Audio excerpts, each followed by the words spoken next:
بسم اللہ الرحمن الرحیم۔ پرانے زمانے کا قصہ ہے کہ ایک بیوقوف صنائی تھا جو کوئی کام سیدھا نہیں کر سکتا تھا، حتیٰ کہ بال کاٹتے وقت وہ کان کاٹ دیتا تھا اور حجامت کرتے وقت گلا۔ نتیجہ یہ کہ اس کا کام ٹھپ ہوتا گیا اور وہ اپنی چیزیں بیچ کر گزارا کرنے پر مجبور ہو گیا۔ رفتہ رفتہ ایسا وقت آیا کہ اس کے گھر میں صرف دو چیزیں باقی بچی، اس کا استرا اور اس کی بیوی، اور یہ فیصلہ کرنا دشوار تھا کہ ان میں سے زیادہ تیز کون ہے۔ ایک دن نائی کی بیوی اسے بیوقوفیوں پر طعنہ دے رہی تھی کہ وہ بے بسی سے بولا، یہ سب بار بار کہنے کا کیا فائدہ؟ میں تم سے متفق ہوں۔ میں نے کبھی خود سے کچھ نہیں کمایا، میں کبھی خود سے کچھ نہیں کما سکتا، یہ حقیقت ہے۔ تم کام نہیں کر سکتے، تم بھیک مانگو، میں بھوکا نہیں مرنا چاہتی۔ بادشاہ کے محل میں جا کر اس سے کچھ مانگو، شہزادی کی شادی ہو رہی ہے اور بادشاہ غریبوں میں خیرات بانٹ رہا ہے، بادشاہ سے کہو کہ تمہیں بھی کچھ دے دے۔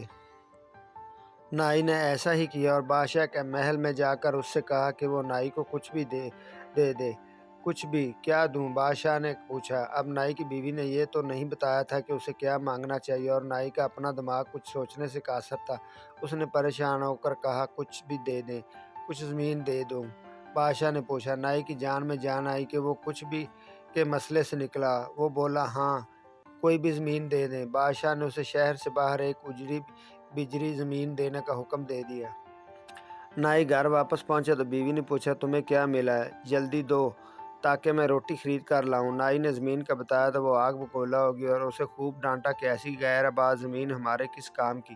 نائی بولا، لیکن زمین تو زمین ہے، وہ کہیں نہیں جائے گی اور ہمارے پاس ہمیشہ رہے گی۔ کیا تم سے زیادہ بیوقوف کوئی دوسرا ہے؟ زمین کا کیا فائدہ اگر ہم اس میں کاشت نہ کر سکیں؟ کیا تمہارے پاس ہل چلانے کے لیے بیل ہے؟ بیوی گرائی۔ نائی منہ لٹکا کر بیٹھ گیا، مگر چلاک بیوی سوچنے لگی کہ کیا کرے، اور اس نے ایک منصوبہ بنایا اور نائی کو لے کر اپنی زمین پر چلی گئی۔ اس کے بعد انہوں نے نائی کو کہا کہ وہ بھی اس کی نقل کرے اور خود غور سے جگہ جگہ زمین کو دیکھنے لگی، مگر جیسے ہی کوئی آدمی ان کے قریب آتا تو وہ ایسے بیٹھ جاتی جیسے کچھ بھی نہ کر رہی ہو۔ اس زمین کے قریبی جنگل میں 7 چور رہتے تھے۔ وہ سارا دن دیکھتے رہے کہ نائی اور اس کی بیوی چھپ چھپ کر زمین میں کچھ تلاش کر رہے ہیں۔ شام ڈھلے ایک چور نائی کے پاس گیا اور اس سے پوچھنے کی کوشش کرنے لگا کہ اسے کس چیز کی تلاش ہے۔ نائی کی بیوی نے پہلے تو کچھ دیر ٹال مٹول کی، پھر گویا تھک ہار کر کہنے لگی، یہ زمین میرے دادا کی ہے، انہوں نے میرے یہاں اشرفیوں کی 5 دیگیں دفن کی تھی، مگر ہمیں ان کی صحیح جگہ بتانے سے پہلے ہی فوت ہو گئے۔ اب ہم وہ دیگیں تلاش کر رہے ہیں، تم کسی کو یہ بات مت بتانا، ورنہ وہ دیگیں تلاش کر کے لے جائیں گے اور ہم محروم رہ جائیں گے۔ چور نے وعدہ کیا کہ وہ کسی کو نہیں بتائے گا، مگر شام ڈھلے جب نائی اور اس کی بیوی گھر واپس گئے تو چور اپنے ساتھیوں کو لے آیا اور ساتوں مل کر اپنے بیلوں سے ہل چلا چلا کر خزانہ تلاش کرنے لگے۔ صبح تک کھیتوں کی ایسے حالت ہوگی جیسے اس میں 7 مرتبہ ہل چلا دیا گیا ہو، مگر انہیں وہاں کچھ نہ ملا۔ اگلی صبح نائی کی بیوی نے سارے کھیتوں میں ہل چلا دیکھا تو بہت خوش ہوئی۔ وہ بیج ادھار لائی اور زمین میں بو دیے۔ ہل بہت اچھا چلا تھا تو فصل بھی بہت اچھی ہوئی۔ نائی کی بیوی نے تمام قرضے چکا دیے اور پھر بھی اتنے پیسے بچ گئے کہ اس نے کچھ سونا خریدا اور ایک مٹکے میں چھپا دیا۔ چوروں نے یہ دیکھا تو بہت غصے میں آئے۔ وہ نائی کے گھر گئے اور اسے کہنے لگے، ہمیں فصل میں سے ہمارا حصہ دو، کیونکہ ہل ہم نے چلایا تھا۔ نائی کی بیوی ہنسی، میں نے تمہیں بتایا تو تھا کہ زمین میں سونا ہے، لیکن تمہیں وہ نہیں ملا۔ اب وہ سونا گھر میں ایک مٹکے میں چھپایا ہوا ہے، لیکن تمہیں نہیں ملے گا۔ چوروں نے کہا، تم سیدھے طریقے سے ہمارا سونا ہمیں نہیں دو گے تو ہم خود لے لیں گے، آج رات دیکھ لینا۔ نائی کی بیوی نے پھر انکار کیا اور چور واپس چلے گئے، لیکن ایک چور گھر میں چھپ گیا تاکہ رات کو وہ اپنے ساتھیوں کے لیے دروازہ کھول دے۔ نائی کی بیوی نے اپنی آنکھ کے گوشے سے اسے چھپتے دیکھ لیا۔ نائی چوروں سے بہت ڈرا ہوا تھا۔ اس نے اپنی بیوی سے پوچھا، تم نے سونا کہاں چھپایا ہے؟ بیوی بولی، ایسی جگہ چھپایا ہے کہ وہ کسی کو نہیں ملے گا، باہر کے دروازے کے ساتھ رکھے مٹکے میں مٹھائیوں کے نیچے چھپا دیا۔ چور یہ سن کر بہت خوش ہوا۔ آدھی رات کو وہ اپنی مکین گاہ سے نکلا اور مٹکا لے کر ساتھیوں کے پاس گیا۔ سب چور مل کر باہر جنگل میں پہنچے اور مال بانٹنے کی تیاری کرنے لگے۔ مٹکا لانے والا چور کہنے لگا، نائی کی بیوی نے بتایا تھا کہ سونے کے اوپر مٹھائیاں رکھی تاکہ کسی کو شبہ نہ ہو، پہلے مٹھائی بانٹ کر کھا لیتے ہیں پھر سونا بانٹتے ہیں۔ جنگل میں گپ اندھیرا تھا۔ چوروں نے مٹکوں میں سے ٹٹول کر مٹھائیاں نکالی اور کھانے کو منہ میں ڈالی اور ساتھ ہی تھو تھو کر کے تھوکنے لگے۔ نائی کی بیوی نے مٹکے میں مٹھائی کے بجائے اپلے ڈال رکھے تھے۔ سب چوروں کو بہت غصہ چڑھا۔ اگلی صبح وہ نائی کے گھر پہنچے اور فصل میں سے اپنا حصہ مانگنے لگے۔ نائی کی بیوی ان کی شکلیں دیکھ کر ہنسنے لگی تو وہ بولے، تم نے 2 مرتبہ ہمیں بیوقوف بنایا، ہے اب تمہاری باری ہے، یہ کہہ کر وہ غصے میں چلے گئے۔ جاتے جاتے ایک چور دوبارہ ایک کونے میں چھپ گیا اور نائی کی بیوی نے اس مرتبہ بھی اسے چھپنے دیکھ لیا۔ نائی نے پھر پریشان ہو کر پوچھا، تم نے سونا کہاں چھپایا؟ گدھے کے نیچے تو نہیں چھپایا؟ نائی کی بیوی نے اسے تسلی دی، میں اتنی بیوقوف نہیں ہوں، سونا محفوظ ہے، میں نے اسے باہر نیم کے درخت کی اونچی شاخوں میں ایک پوٹلی میں باندھ کر چھپا دیا ہے۔ چور یہ سن کر بہت خوش ہوا۔ رات کو جب سب سو گئے تو اپنی مکین گاہ سے نکلا اور اس نے اپنے ساتھیوں کو بتایا۔ سب چور نیم کے درخت کے نیچے جمع ہو کر اوپر دیکھنے لگے تو کچھ غور کرنے پر اوپر درخت پر ایک پوٹلی بندھی دکھائی دی۔ چوروں کا سردار بولا، واقعی اوپر پوٹلی بندھی ہوئی ہے۔ ایک آدمی اوپر چڑھے اور اسے اتار لائے۔ ایک چور نے قمیض اتاری، کس کر دھوتی باندھی اور اوپر چڑھنے لگا۔ اب ہوا یہ تھا کہ نیم کے درخت پر شہد کی مکھیوں نے ایک چھتا بنا رکھا تھا۔ جب چور چھتے کے قریب پہنچا اور اس نے ہاتھ آگے بڑھایا تو شہد کی ایک مکھی نے زور سے اس کی ران پر ڈنگ مار دیا۔ چور نے تکلیف سے پریشان ہو کر بے ساختہ اپنی ران پر ہاتھ مارا۔ چور کہیں کہ تم پوٹلی نیچے اتارنے کے بجائے اس میں سونا نکال اپنی جیب میں بھر رہے ہو۔ نیچے کھڑے چور چلائے، اندھیرے کی وجہ سے باقی سب چوروں کو یہی لگا تھا۔ میں ایسا کچھ نہیں کر رہا ہوں، درخت پر کچھ ہے جو مجھے چبھ رہا ہے، درخت پر چڑھے چور نے کہا۔ اسی وقت ایک دوسری مکھی نے اس کے سینے پر ڈنگ مارا۔ چور نے سینے پر ہاتھ مار کر اسے الگ کرنا چاہا۔ نیچے کھڑے چور چلانے لگے، ہم نے دیکھ لیا ہے، تم سونا چھپا رہے ہو۔ سب چور ایک ایک کر کے اوپر چڑھتے گئے اور ہر ایک کے ساتھ یہی ہوا۔ آخر سردار کی باری آئی۔ اس نے چھتے کو مضبوطی سے پکڑا ہی تھا کہ وہ شاخ جس پر سب کھڑے تھے وزن برداشت نہ کرتے ہوئے ٹوٹ گئی اور سب نیچے جا گرے۔ چھتا ان کے اوپر گرا اور مکھیاں ان پر ٹوٹ پڑی۔ سب چور جان بچا کر بھاگے۔ اس کے بعد کئی دن سکون رہا، کیونکہ چور اس قابل نہ تھے کہ چل پھر سکتے۔ نائی اور اس کی بیوی سوچنے لگے شاید اب چور انہیں دوبارہ تنگ نہیں کریں گے، لیکن وہ غلط تھے۔ ایک رات جب وہ کمرے کی کھڑکی کھول کر سوئے ہوئے تھے تو نائی کی بیوی کی آنکھ سرگوشیوں کی آواز سے کھل گئی۔ چوروں کی آواز پہچان کر اس کے ہوش اڑ گئے اور اس نے سوچا اب بچنا مشکل ہے، لیکن اس نے ہمت نہ ہاری اور نائی کا استرا پکڑ کر کھڑکی کے ساتھ چھپ کر کھڑی ہوگی۔ پہلے چور نے آہستہ سر اندر کیا اور اندھیرے کمرے کے اندر جھانکنے کی کوشش کی۔ نائی کی بیوی نے استرے والا ہاتھ گھمایا اور چور کی ناک کاٹ ڈالی۔ خدایا، میری ناک کس چیز سے لگ کر کٹ گئی ہے؟ چور تکلیف سے چلایا، خاموش، تم سب کو جگا دو گے، چپ کر کے اندر جاؤ۔ باقی چوروں نے اسے آہستہ آواز میں ڈانٹا۔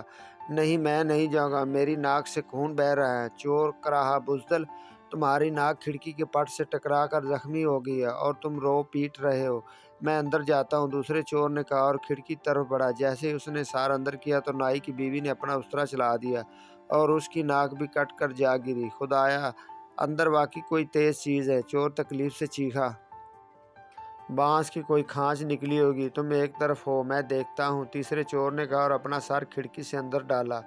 شڑپ، اس کی ناک بھی کٹ کر دور جا گری۔ اف، واقعی کوئی تیز چیز ہے، مجھے تو ایسا لگا جیسے کسی نے میری ناک کاٹ ڈالی۔ تیسرا چور پیچھے ہٹتے ہوئے کراہا، بیوقوف ہو تم، بزدل ہو، مجھے اندر جانے دو۔ چوتھے چور نے کھڑکی میں سر ڈالا اور ناک کٹوا بیٹھا۔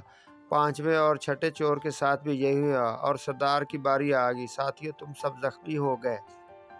ایک آدمی کو ٹھیک رہنا چاہیے تاکہ وہ سب زخمیوں کی حفاظت اور تیمارداری کرے، کسی اگلی رات واپس آتے ہیں، سردار نے کہا۔ سب چور واپس پلٹ گئے۔ نائی کی بیوی نے چراغ جلایا اور تمام چوروں کی ناکیں ایک ڈبی میں جمع کر لی۔ چند دن سکون سے گزرے، موسم خوب گرم ہو گیا اور کمرے کے اندر سونا ممکن نہیں رہا تو نائی اور اس کی بیوی نے باہر سین میں چارپائیاں بچھا لی۔ چور واپس آئے، انہوں نے سوچا کہ سونا ضرور نائی کی بیوی کے پاس ہے تو اسے ہی اٹھا کر لے جاتے ہیں۔ وہ دبے قدموں آگے بڑھے اور اس کی چارپائی اپنے کندھ پر اٹھا کر جنگل میں اپنے ٹھکانے کی طرف چل پڑے۔ کچھ دیر بعد نائی کی بیوی کی آنکھ جھکولے کھانے سے کھل گئی اور یہ جان کر وہ دھک سے رہ گئی کہ چور اس کی چارپائی اٹھا کر جنگل کی طرف جا رہے ہیں۔ وہ سوچنے لگی اب میں کیسے بچوں۔ کچھ دیر بعد چور تھک گئے، وہ ایک گھنے برگد کے نیچے رکے اور مشورہ کرنے لگے کہ کچھ دیر یہاں رکتے ہیں اور چارپائی نیچے رکھ کر کمر سیدھی کر لیتے ہیں۔ نائی کی بیوی نے موقع غنیمت جانا۔